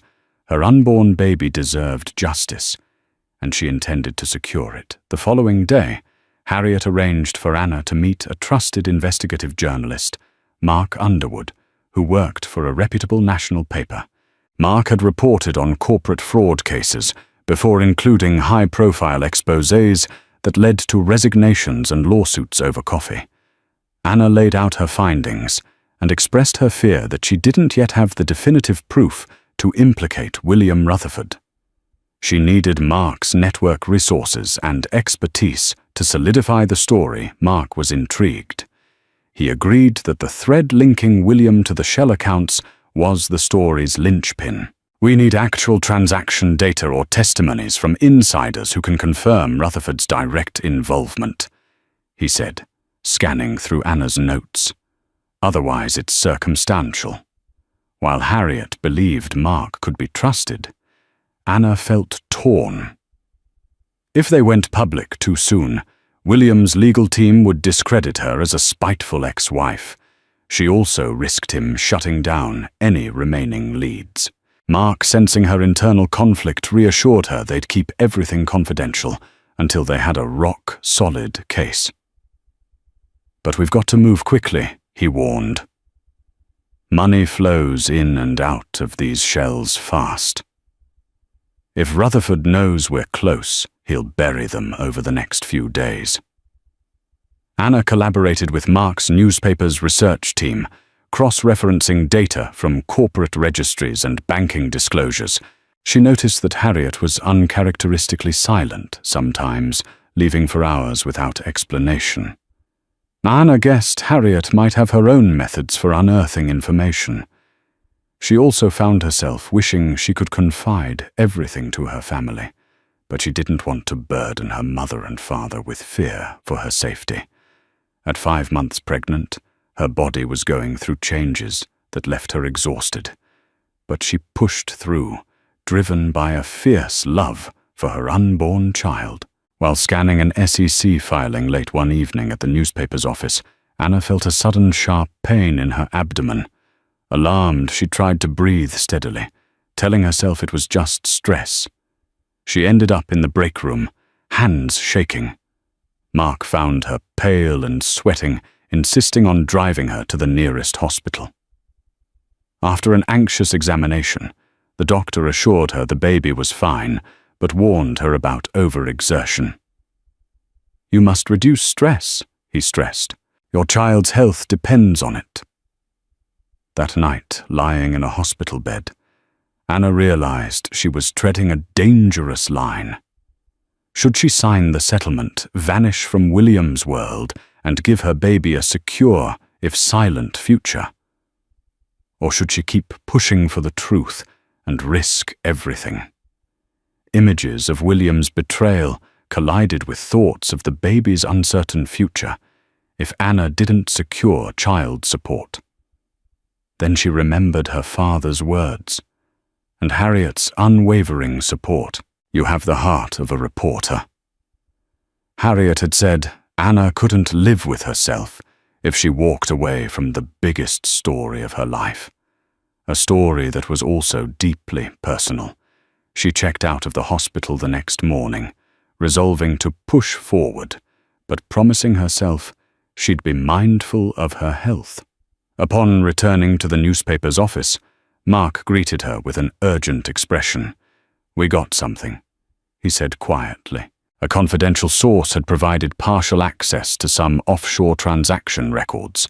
Among them was a reference to a W. Rutherford initiating a transfer to Nova Horizons, one of the shell companies Linda had mentioned.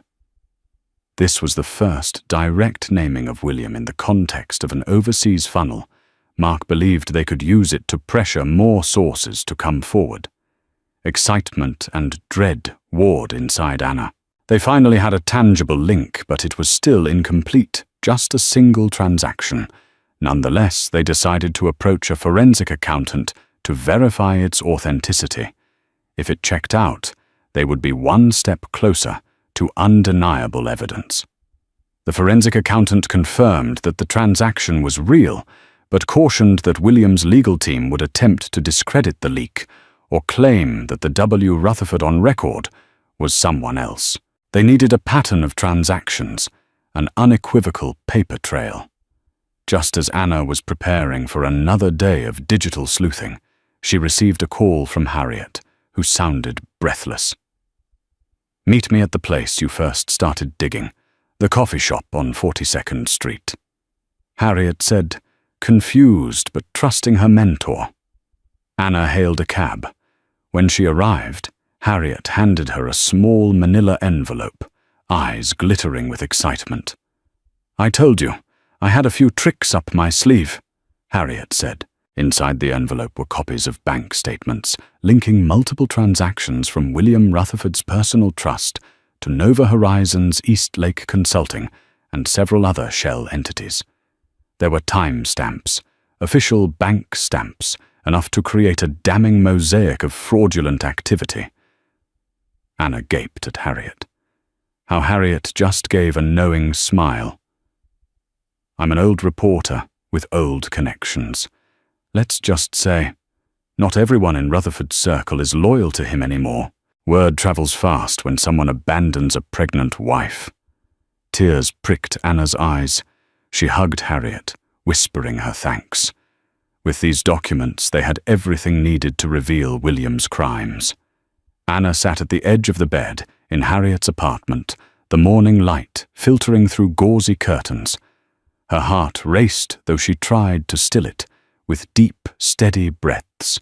On the table before her lay the manila envelope, simple, unassuming, yet filled with the power to tear down an empire. Inside were irrefutable documents, bank statements, time-stamped transactions, the names of shell companies, all linked directly to William Rutherford. It was everything.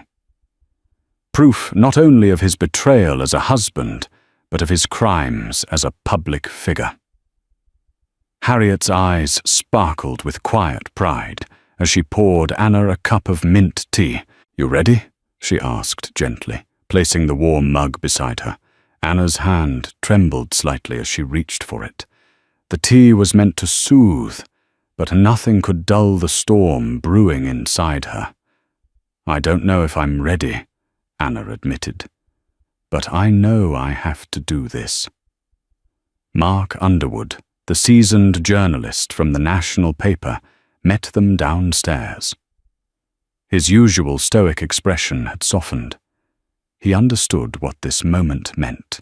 They hailed a cab and rode in tense silence to the Midtown office of William's attorney, Maxwell Carmichael. The law firm was sleek, modern, sterile marble floors, glass walls, receptionists with emotionless smiles. As Anna stepped off the elevator, her baby shifted inside her, a small nudge against her ribs, as if reminding her, "I'm with you." Carmichael greeted them with that same smug, polished facade Anna remembered from earlier settlement talks. He gestured toward a conference room. "I assume this is about the settlement," he said smoothly, eyeing her belly as if it were an inconvenience Anna didn't answer. Instead, she opened the envelope and slid the documents across the table. For a moment, no one spoke. Carmichael's confident posture faltered as his eyes scanned the contents. The color drained from his face. His fingers twitched at the corner of the page, as if he wanted to tear the papers apart, but knew better. "Where did you get these?" he asked, voice low and sharp. Anna met his gaze, unwavering. "That's not your concern. What matters is that the truth is here in black and white." Harriet leaned in her voice, calm but firm. "These documents have been independently verified by forensic accountants. Every stamp, every signature, every transfer is legitimate." Mark added, "Our legal team is prepared to move forward with publication, but in the spirit of journalistic ethics, we're offering William the chance to respond before the story goes live." For the first time, the smooth-talking attorney looked rattled. He leaned back in his chair, jaw clenched. "You realize the damage this will cause, not just to William, but to you as well. Public backlash, legal warfare. Is that really what you want?" Anna swallowed hard. Her chest ached not from fear, but from years of suppressed truth, of love given and abused. "What I want," she said slowly, "is for my child to grow up knowing that his mother didn't cower, that I stood up for what was right." Carmichael's tone changed. "Let's be civil. We can make this go away. How much do you want to keep this quiet?" The words hung in the air like poison. Anna blinked. For a moment, she was back in that penthouse kitchen, setting down a homemade meal, announcing her pregnancy, with hope in her voice. Only now did she fully see the rot that had existed behind the marble countertops and designer suits. "You're offering me a bribe," she said coldly, "to bury the truth, to protect a man who left his pregnant wife and stole from thousands of investors." Carmichael began to protest, but Mark pressed a button on a small recorder in his pocket. The red light blinked. "I wouldn't deny anything. You've said so far," he said, with a razor's edge in his tone. Harriet leaned forward. "You know what's coming, and you know your client can't escape it." Silence fell again. Carmichael's confidence had withered. He stood stiffly, straightened his tie. "You'll destroy William's entire legacy with this. He'll retaliate." "Don't think he won't." Anna stood too. Her belly led the way, round and full of promise. "He destroyed himself," she said. "This is just the world seeing him for who he really is." With that, they walked out. The doors to the firm clicked shut behind them, like the closing of a chapter. Outside the city roared as usual. Horns, footsteps, the hum of people going about their lives. But for Anna, the world had gone silent for a moment. A great weight had lifted. The wind swept through the streets, and Anna inhaled deeply. Harriet placed a reassuring hand on her shoulder. "You did it." She didn't feel victorious yet. That would come later. But in that instant, Anna felt something she hadn't in months, 3 days. That's how long it took for Anna's world to change again. On the morning of the third day, Anna stood by the window in Harriet's apartment, holding a warm cup of chamomile tea, her fingers wrapped tightly around the ceramic, like it was the only thing grounding her. Outside New York pulsed with life. Unaware that it was about to be shaken by a story too big to ignore, the article went live at exactly 8:07 a.m. Charitable financier or fraudster allegations mount against millionaire investor William Rutherford. The headline was bold-centered.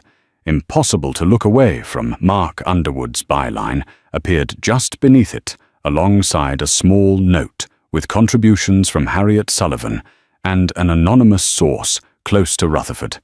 Anna's heart thudded as she scrolled. There it was, the full expose. Every detail, every transaction, every shell company, each account tied back to William. The documents Harriet had secured were featured as exhibits. But what drew Anna's eyes most were the words Mark had chosen to describe her. A woman betrayed, but not broken. A mother who refused to be silenced. A journalist who became the story she was born to write. By noon, the story had gone viral. National outlets reposted it. International ones translated it. Financial blogs tore through the implications. Pundits on cable news panels debated whether William Rutherford was merely ethically murky or a full-blown criminal, and social media. It exploded. Anna's face, captured in old paparazzi shots from galas and gala nights, smiling beside William in designer gowns, was now plastered across feeds with hashtags like pregnant whistleblower, Rutherford scandal, and, disturbingly, gold digger or heroine. I can't believe how fast this is moving, Anna whispered, setting down her phone, hands trembling. Harriet turned from the kitchen, a pot of soup bubbling behind her. You lit the match, sweetheart. Now watch the fire burn. But the fire didn't burn evenly. William's response was swift and brutal. By evening, his PR machine had kicked into full gear. Polished statements were released, denying everything. The documents were fabricated. The accusations, vindictive and orchestrated. And Anna. According to them, she was a scorned, unstable woman, attempting to extort a respectable businessman. They went further. They leaked private details of Anna's past. Her college essays, her social media posts from years ago, even misrepresented her academic work to imply she had radical views. The same woman who once posed beside William at galas was now being painted as a manipulative social climber. The smear campaign hit hard. Trolls flooded Anna's inbox. Comments appeared under every post about the article. Some sympathetic, others venomous. You trapped him with that baby. She was always after his money. Typical journalist lies for fame. Anna tried to block it out. She kept reminding herself. This was about the truth, about justice, about Matteo. But when her father called from Austin, his voice shaking, she nearly broke Anna. There's reporters outside the shop. They're asking questions, shoving cameras in my face. Your mother's not doing well. Her blood pressure's high. I'm so sorry, Dad. She choked out. Miguel's voice softened. You did the right thing, mija. But it's going to be a rough storm. You hold on, you hear me? You hold on for that baby. The next day, things escalated again. William filed a defamation lawsuit, not just against the newspaper or Mark, but against Harriet and even Anna herself. He also requested a restraining order, accusing Anna of harassment. The irony nearly made her laugh, if it didn't hurt so much. At that point, Anna moved in full-time with Harriet for safety. Paparazzi lingered outside. Strangers took photos of her baby bump like it was tabloid gold. She tried to keep calm, to stay grounded. She began talking to her baby, more as if the tiny heartbeat within her could keep her own steady.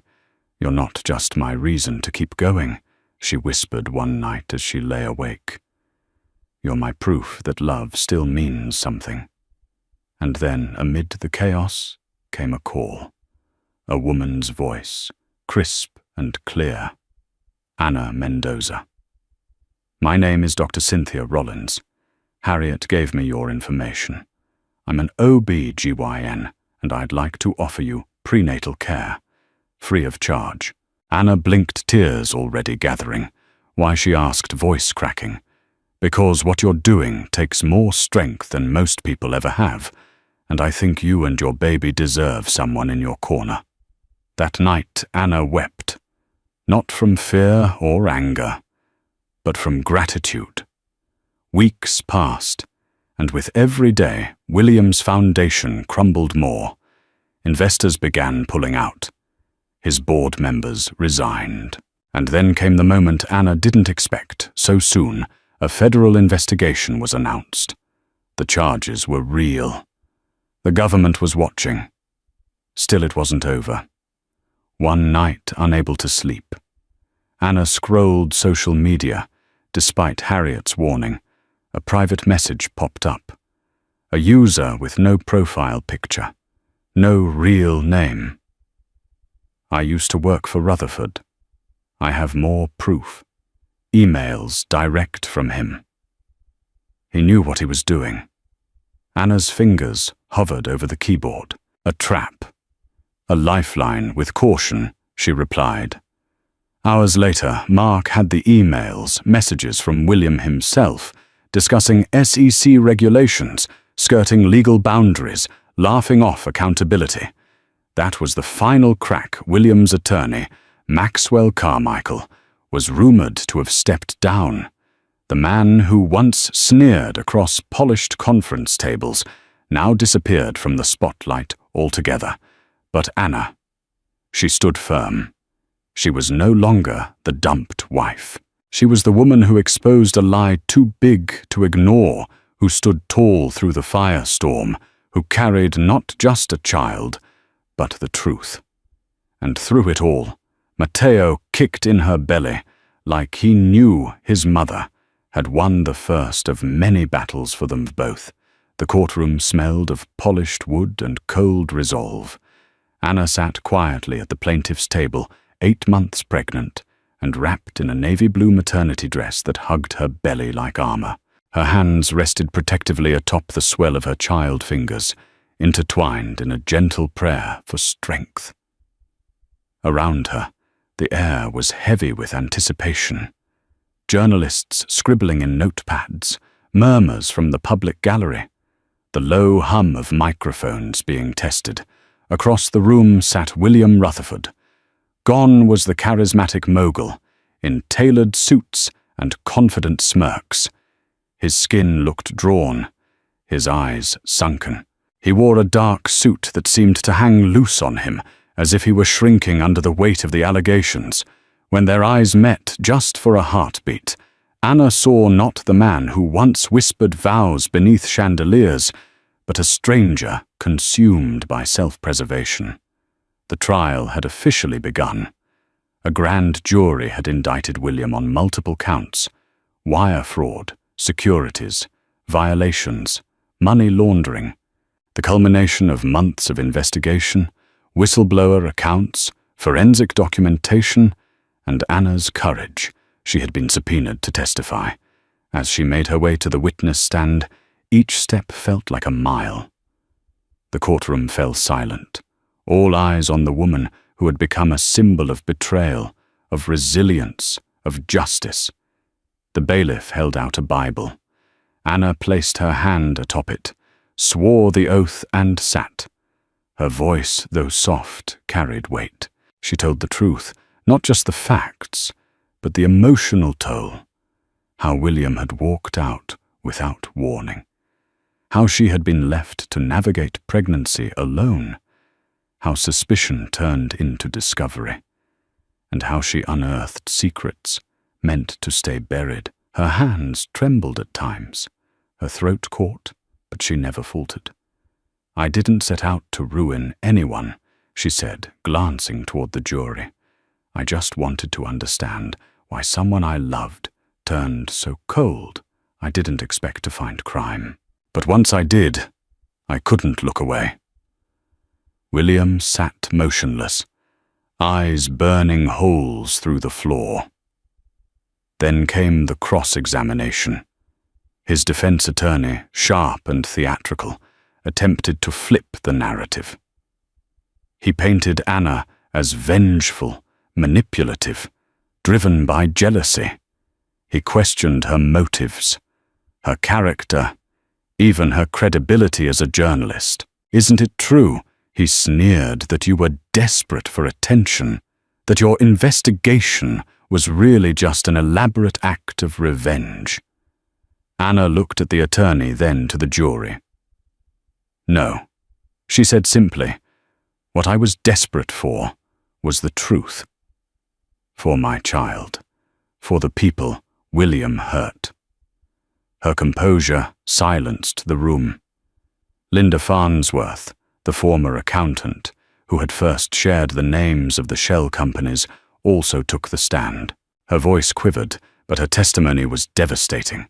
She confirmed the suspicious money transfers, the internal warnings, ignored the fear of retaliation.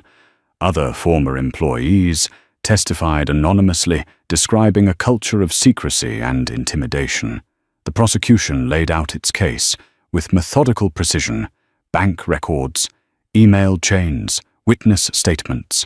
Piece by piece, the image of William Rutherford as a titan of industry crumbled. The jury could see what Anna had seen long ago. A man so obsessed with power, he'd risk everything, including a family, to preserve it. During breaks, Anna stepped outside to breathe. Journalists hounded her for quotes, but she said little. Her thoughts were focused inward on the life growing inside her. At night, she curled up in Harriet's guest room, Matteo kicking gently as if to remind her, "We're almost through." Then came the verdict. The jury deliberated for just under 4 hours. Anna sat holding Harriet's hand, her heart pounding so loudly she almost didn't hear the foreperson speak. Guilty. On multiple counts. William didn't speak, didn't flinch, but Anna saw his jaw twitch, his nostrils flare. He looked less like a man facing justice and more like a cornered animal, realizing the trap had finally sprung shut. Tears welled in Anna's eyes, not out of joy or triumph, but something deeper, a quiet grief. This wasn't just the end of a trial, it was the death of an illusion. The man she once thought she loved no longer existed. Maybe he never had. Outside the courthouse, reporters flooded forward, flashbulbs, microphones, questions shouted from every direction. Anna stepped up to the podium. Her voice again was soft but firm. "I didn't choose this path, but I chose not to stay silent. This case was never just about me. It was about truth, accountability, and what happens when powerful people think they're untouchable. I'm grateful the justice system worked, and now I'm going home to prepare for the most important role of my life, being a mother." She turned her chin high as Harriet and Mark flanked her protectively. Later that evening, Anna watched the news in silence. Pregnant wife topples tycoon. The headlines read, "Her face now, familiar to millions," flickered across the screen. But the woman looking back wasn't the same girl who once swooned in a private jet, dressed in borrowed diamonds. No, this woman was steel and warmth, fire and grace. The media attention was overwhelming, but Anna managed it on her own terms. She granted 2 interviews, one with a women's magazine, one with a major network, and in both she spoke not of revenge, but of responsibility. "I just want my son to grow up in a world where truth still matters," she said. And though critics still lingered in comment sections, their voices were now drowned by the flood of support letters, emails, care packages from strangers who saw her not as a scandal, but as a symbol of hope. With the child support and damages enforced by the court, Anna set up a modest trust fund for Matteo. She used a portion to begin something small but powerful, a non-profit newsroom dedicated to mentoring young women in investigative journalism, especially those from underrepresented communities. She named it the Sullivan Project, after the woman who had reminded her of her worth when she'd almost forgotten it. And through it all, each meeting, each call, each quiet night, feeding hope to the future. Anna stayed grounded by one undeniable truth. She had spoken, she had fought, she had won, and soon she would hold her son, knowing she had given him not just life, but legacy. In the last month of her pregnancy, Anna returned to Austin to be surrounded by family. Under Dr. Rollins's care, she gave birth to a baby boy she named Mateo Miguel Rutherford, keeping William's surname only so that the child would one day know his paternal identity. For better or worse, Mateo was born healthy, with a full head of dark hair that reminded Anna of her own baby pictures. Holding Mateo in her arms for the first time, Anna felt a surge of unconditional love, all the pain, the betrayal, the fear. It seemed distant in that moment. She vowed to devote herself to raising him with integrity, teaching him the values her parents had instilled in her. Her father, Miguel, wept tears of joy upon seeing his grandson, Patricia. Though frail, smiled brightly whenever she held the baby, whispering blessings in Spanish. 2 weeks later, while Anna was still recovering, Harriet stopped by with an envelope in hand. Inside was a short letter from William Rutherford, written from the Federal Detention Center. It was a strange mix of regret and bitterness. He denied some of the accusations, insisted he had truly loved Anna in his own way, and asked for a chance to see his son someday. Anna reread the letter multiple times, her emotions swirling anger, pity, sorrow. She penned a measured response, telling him that if he was sincere, he could start by admitting responsibility and taking steps toward restitution. She didn't promise visitation rights or forgiveness, only expressing that Mateo would learn the truth no matter what. Whether William chose to be a part of it in a positive way would be up to him. She mailed it and resolved not to dwell on it any further. In the months that followed, Anna began freelancing for major news outlets, focusing on corporate accountability stories. She found renewed purpose in her journalism, becoming an advocate for whistleblowers and pregnant women facing discrimination. Mark Underwood continued to publish hard-hitting exposés, sometimes consulting Anna for her insights. Harriet Sullivan returned to semi-retirement, but remained a guiding force in Anna's life, a maternal figure in the professional world. Word spread about Anna's work ethic and fearless reporting. Invitations to speak at conferences trickled in. She accepted only a few, wanting to balance her professional endeavors with the demands of motherhood. She was no longer the timid, starry-eyed girl who fell in love with a charming millionaire. She had become a woman who understood the power of truth, the necessity of courage, and the unbreakable bond of motherhood. And so life moved on. William Rutherford's downfall became a cautionary tale, a fleeting reference in the annals of corporate crime. Meanwhile, Anna's story wasn't just the pregnant wife who got dumped.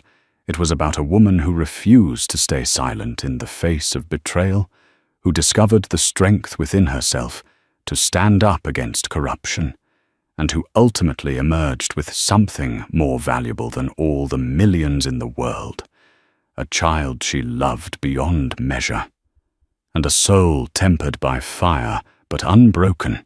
And that, dear viewers, is the remarkable, harrowing, and ultimately triumphant story of Ana Mendoza, the pregnant wife who was discarded by a millionaire but refused to be silenced.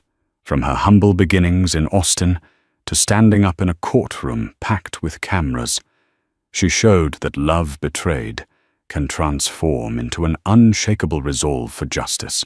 While William Rutherford's empire crumbled under the weight of his own deceit, Anna found her true purpose, mother to her precious son, and fierce advocate for truth. If this story moved you, please show your support by hitting the like button, sharing the video with friends who love real-life drama, and redemption stories, and subscribing to our channel for more powerful narratives. Your engagement helps us reach more people who might find inspiration in Anna's bravery. Thank you for watching, and stay tuned for our next deep dive drama.